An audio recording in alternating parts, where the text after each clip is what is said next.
प्रेम से बोलिए मंगलमय। अब मैं आप लोगों को एकादश स्कंध का चौथा अध्याय का कथा सुनाने जा रही हूँ। भगवान के अवतारों का वर्णन। भगवान के अवतारों की कथा ध्यान पूर्वक सुनिएगा, बहुत सुंदर कथा है। द्रुमिल योगी ने कहे, भगवान के अवतार समय समय पर करत प्रभु अपने रूप अपार।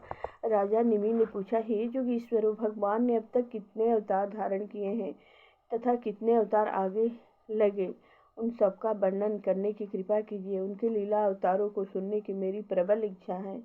तब सातवें योगीश्वर द्रुमिल जी बोले, हे राजन, भगवान की लीलाएं अनंत है, उनके गुण अनंत हैं। कोई उन्हें गिनना चाहे तो वह मूर्ख तथा अज्ञानी है। पृथ्वी के कण गिने जा सकते हैं, आकाश के तारे गिने जा सकते हैं, किंतु उन सर्वशक्तिमान भगवान के अनंत गुणों तथा उनकी लीलाओं को कोई नहीं गिन सकता है। उन भगवान ने पृथ्वी, जल, अग्नि, वायु तथा आकाश, इन पंच महाभूतों की सृष्टि स्वयं अपने आप में की। जब उन्होंने पंच महाभूतों के द्वारा अपना विराट स्वरूप धारण करके उसमें प्रवेश किया, तब वह विराट पुरुष कहलाया। यही सर्वप्रथम अवतार हैं। उन्हीं विराट ब्रह्मांड में तीनों लोक व्याप्त हैं। उन्हीं विराट पुरुष से संपूर्ण देहधारियों में ज्ञानेंद्रियों तथा कर्मेंद्रियों का निर्माण हुआ। उन्हीं से ज्ञान तथा बुद्धि का संचार हुआ। उन्हीं के द्वारा श्वास प्रश्वास, ओज तथा बल शक्ति उत्पन्न हुई। वे ही विराट शरीर के धारण करने वाले आदिकर्ता नारायण हैं। नार जल ऐण स्थान, जिनका जल में स्थान है, उन्हीं नारायण ने रजोगुण से अपने अंश रूप ब्रह्मा की उत्पत्ति की तथा तमोगुण से अपने अंश रूप शिव की उत्पत्ति की तथा सत्व गुण रूप विष्णु की उत्पत्ति की। ये तीनों ही स्वरूप एक ही नारायण ने अपने गुणों से धारण किए हैं, जो जगत की उत्पत्ति, प्रलय तथा स्थिति करते रहते हैं। दक्ष प्रजापति की कन्या मूर्ति के गर्भ से धर्म के द्वारा नर नारायण ने अवतार ग्रहण किया। उन्होंने आत्म तत्व का साक्षात्कार करने वाले कर्म का उपदेश संसार को दिया है। उन्होंने स्वयं भी वैसा ही आचरण करके जगत के सन्मुख प्रमाणित किया है। बड़ी बड़ी ऋषि लोग उन्हीं के आचरण का अनुकरण करते हैं। वे दोनों महान आत्मा बद्री का आश्रम में तपस्या करते रहते हैं। एक समय इंद्र ने उनकी तपस्या से घबराकर कहा कि ये तपस्या के बल से मेरे इंद्रासन को न ले लें। उनके निकट तपस्या भंग करने के हेतु कामदेव वसंत तथा स्वर्ग की अप्सराओं को बद्रिकाश्रम में भेजा। वसंत ने उत्तम ऋतु का निर्माण किया तथा कामदेव ने अपने तीखे बाणों का संचार किया। तब देवगणाओं ने अपने हाव भाव से उन नर नारायण को मोहित करने का प्रयत्न किया, किंतु न आदि देवों पर कोई प्रभाव नहीं पड़ा। तब वे श्राप के भय से थर-थर कांपने लगे। उन्हें अभय दान देते हुए भगवान नर नारायण बोले, हे देवताओं, तुम लोग मत डरो, तुम हमारे अतिथि हो, हमारा आतिथ्य स्वीकार करो, कुछ काल तक यहीं निवास करो।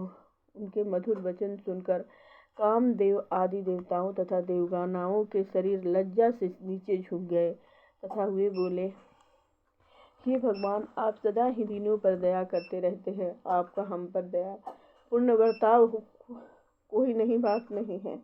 आप माया से परे तथा निर्विकार हैं। बड़े बड़े योगी जन आपके ही चरणों का ध्यान करते रहते हैं।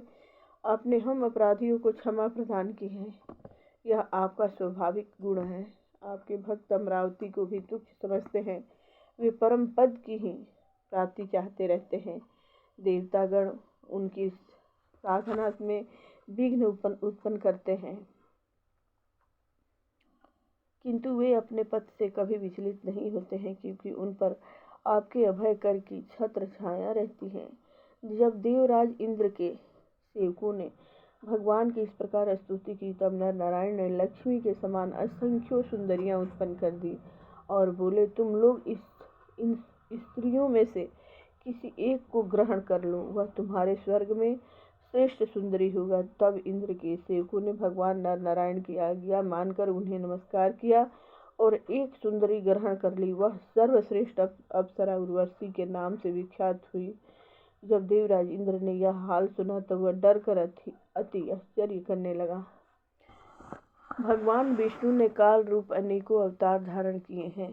हंस, दत्तात्रेय, संकादिक मुनीश्वर तथा हमारे पिता ऋषभ देव के रूप में अवतार लेकर आत्मज्ञान का उपदेश किया।